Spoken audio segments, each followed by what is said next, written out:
Well, tonight, Florida's Education Department has finally released student results from its newly created health survey for teens. You may recall the state survey replaced a long-standing federal survey that Florida's education boss called too sexualized. But as investigative reporter Katie LaGrone shows us, these new Florida results have child advocates concerned.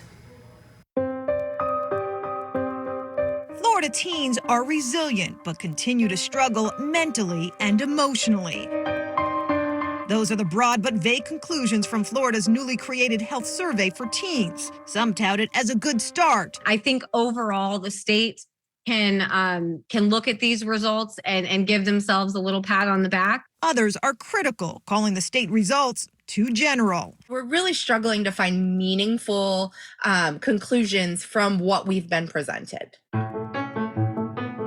The survey, which went out to an unknown but limited number of high schools last spring, replaces the CDC's Youth Risk Behavior Survey, long used by states to chart and compare risky behavior among U.S. teens. But after Florida's education commissioner called the federal survey inflammatory and sexualized, the state created its own. We obtained a copy last year revealing its focus on resiliency standards, including grit, gratitude, perseverance, and citizenship, versus actual youth behavior like sex, hard drug use, and gun violence. According to the recently published results, which were inexplicably delayed for 6 months, Florida teens scored high in overall resiliency, with breakdowns for student gender and ethnicity. But similar demos aren't included in student behavior results. For example, 9% of the nearly 3,000 high schoolers who voluntarily filled out the survey said they've been victim to dating violence. 26% of students said they've had sex. And nearly half of those who expressed some level of anxiety during the school year reported feelings of sadness, hopelessness, or loneliness. But we don't know who was surveyed. We don't know, was this a cross-section of the state or one community? Takita King-Pang works with the Women's Foundation of Florida and Florida Healthy Youth Alliance. Both groups have historically used results from the federal study